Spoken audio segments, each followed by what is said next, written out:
The morning sunlight streamed through the studio windows, casting a golden glow across the brightly lit set of The View.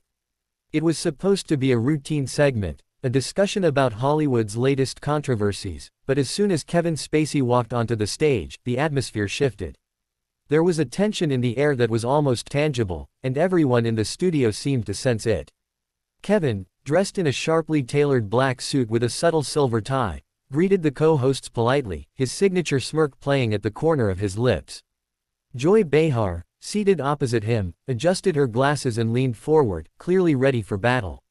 For weeks, the media had speculated about Spacey's recent statements on acting, politics, and the scandal that had haunted him for years, and now the live audience was about to witness what everyone had been waiting for.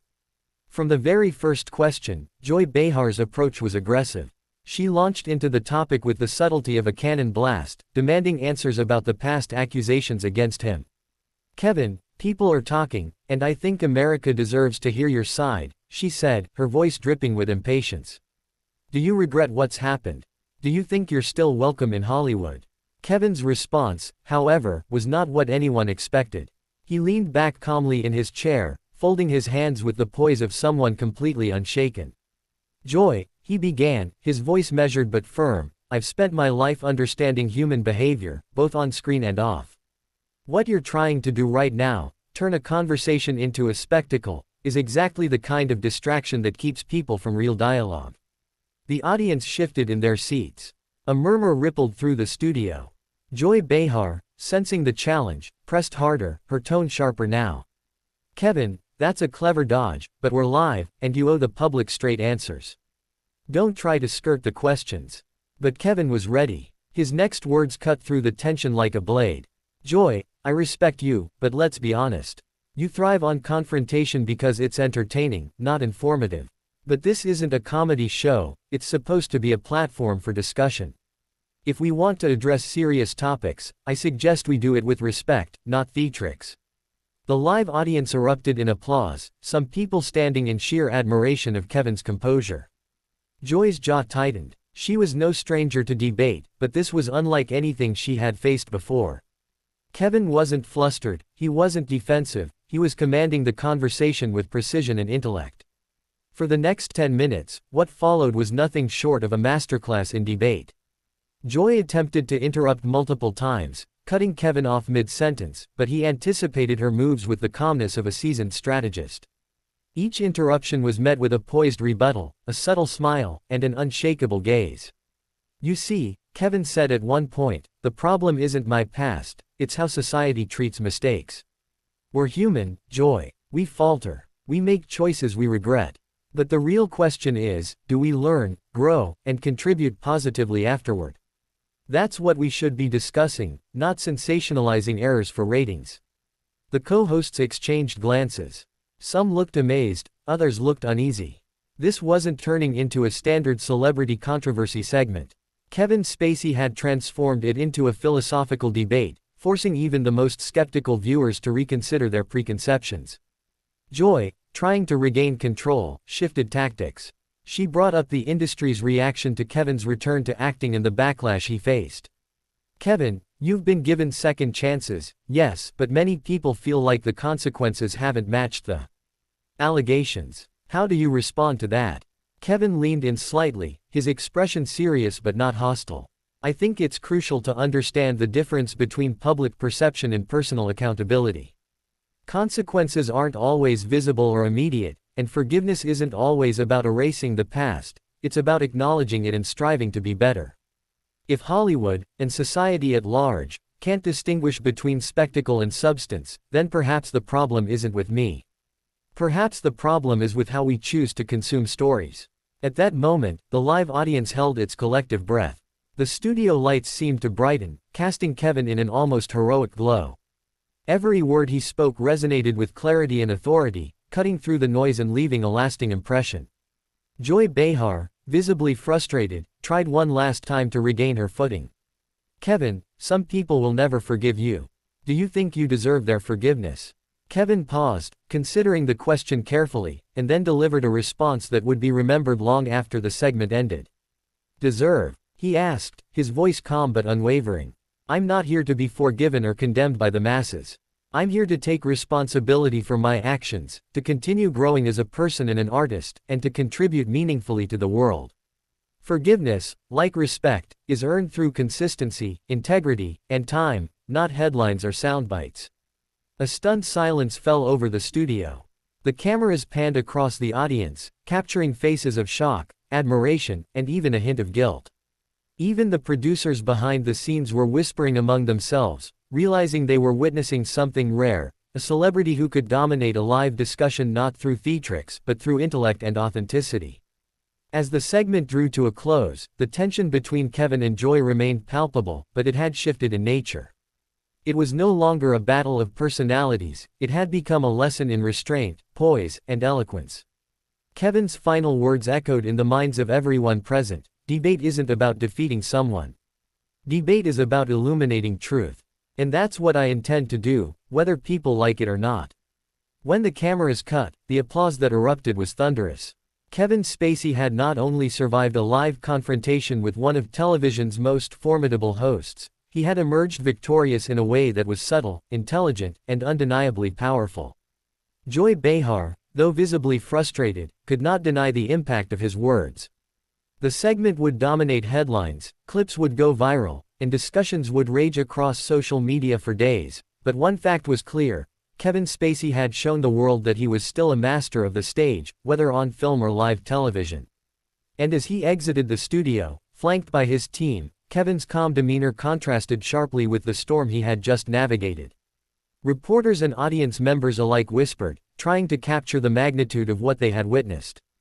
In the world of live television, surprises were common, but what had happened on The View that morning was something entirely different.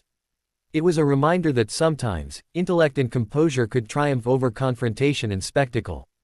For Kevin Spacey, it was a triumph not of ego, but of strategy, insight, and the kind of quiet confidence that could turn even the harshest scrutiny into a platform for clarity. And for Joy Behar, it was a lesson in humility, one that would linger long after the cameras stopped rolling. The moment the cameras went off, the studio was buzzing like an overcharged circuit. Crew members whispered in corners, interns gawked at the monitors, and producers hurriedly reviewed the footage, their faces a mixture of awe and panic. Social media had already begun erupting. Clips of Kevin Spacey calmly dismantling Joy Behar were being shared and dissected with lightning speed. Within minutes, hashtags like #Kevin Spacey on The View and #Joy Behar destroyed were trending worldwide. Backstage, Joy Behar sat in silence, her signature humor nowhere to be found. For someone used to dominating conversations and steering debates on national television, this was an unfamiliar position. She had been bested, not through yelling, sarcasm, or theatrics, but through poise, intelligence, and unshakable composure. Her colleagues gently tried to console her, but it was clear even to them that this encounter would be remembered as a defining moment. Meanwhile, Kevin Spacey, ever the enigma, moved with the calm assurance of a man who knew the storm he had created. His PR team and legal advisors flanked him, but he didn't seem concerned about damage control. Instead, he leaned into the momentum. "The goal isn't to humiliate anyone," he said to a reporter who intercepted him in the hallway. "The goal is to speak truthfully, to challenge assumptions, and to remind people that dialogue should be about clarity, not confrontation." The fallout was immediate and intense. Entertainment outlets published articles analyzing every nuance of the exchange: the tilt of Kevin's head, the way he maintained eye contact, the subtle pauses that made his rebuttals land with surgical precision.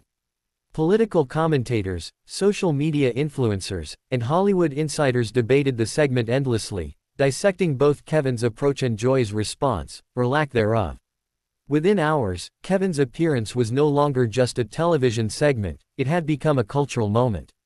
Memes flooded Twitter. One particularly viral clip slowed down Kevin's calm smile as Joy's frustration grew, captioned, "When logic meets theatrics."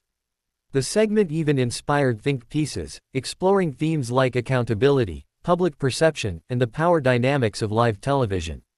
Inside The View's control room, the atmosphere was tense. The producers debated whether to address the backlash live in a follow-up segment or let it ride online. Who would come back on the show?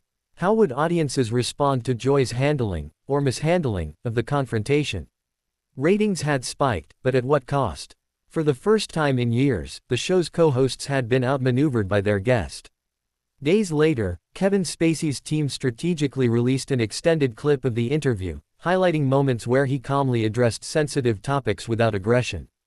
The clip quickly went viral, and the narrative began shifting. Fans praised him for his intellect and composure, while critics acknowledged that, love him or hate him, he had managed to turn a hostile encounter into a masterclass in communication. Even late-night talk shows referenced the segment, replaying his calm dismantling of Joy Behar's attacks with humor and admiration. The aftermath was felt not only by the public but by the View itself. Ratings for the following week soared as audiences tuned in, eager to see whether Joy Behar would respond or if Kevin would make another surprise appearance. Interviews with the staff revealed a newfound respect for Kevin's approach, though many admitted privately that the incident had left them re-evaluating the way they prepared for live confrontations. Kevin, meanwhile, remained unflappable. He continued to appear in interviews, maintaining the same level of poise and eloquence. Each appearance subtly referenced the View confrontation, not in boastful triumph, but as an example of how public discourse could be elevated above spectacle. Analysts and psychologists alike praised his approach, noting that he had turned a potentially damaging scenario into a demonstration of self-control, strategic communication, and emotional intelligence. Even Joy Behar addressed the incident publicly days later, though cautiously. It was a challenging conversation, she admitted on air. And sometimes, in the heat of live television, things don't go exactly as planned. I respect that. The admission was understated but telling. Even a veteran like Joy recognized the significance of Kevin's performance. As the media frenzy continued, Kevin's segment became a reference point in discussions about media training, celebrity interviews, and the power of presence. Colleges and communication workshops began analyzing the clip as a textbook example of staying composed under pressure. Social media commentators praised his ability to maintain control while addressing difficult topics with honesty and intelligence. The real intrigue, however, wasn't just in Kevin's performance, it was in the ripple effect it created. Hollywood insiders began speculating about upcoming roles, collaborations, and public appearances, suggesting that Kevin Spacey's career, controversial past notwithstanding, had taken an unexpected turn. In a world where public perception often defines destiny, the View confrontation had shifted the narrative in a way few could have predicted. And yet, amid all the chaos, Kevin himself remained remarkably grounded. The goal was never to humiliate anyone, he reiterated in a rare interview. The goal was to demonstrate that dialogue can be elevated, that people can be challenged without resorting to theatrics, and that truth often speaks louder than anger. By the end of the week, the incident had cemented itself as one of the most talked about moments in television history. Clips continued to circulate, opinions varied widely, and the debate over the segment's meaning and impact showed no signs of slowing. One thing was clear: Kevin Spacey had not only survived a live confrontation with one of television's most formidable hosts, he had transformed it into a defining moment that would be studied, shared, and remembered for years to come. In the world of live television, surprises are common. But what happened on The View that morning was different. It wasn't a gimmick. It wasn't a stunt. It was a demonstration of intellect, composure, and strategic mastery. Kevin Spacey had proven that even in the harshest spotlight, one could navigate controversy with grace, command attention with calm authority, and emerge victorious not through spectacle, but through substance. And for Joy Behar, it was a moment of reckoning, a reminder that even the most seasoned hosts must respect intellect, preparation, and poise. The confrontation was over, but the lessons it left behind were enduring. In the end, the world had witnessed more than just a celebrity clash. It had witnessed a rare moment in media history, a confrontation turned into a masterclass in communication, a spectacle turned into a lesson, and a heated debate turned into a testament to the power of calm, unwavering presence.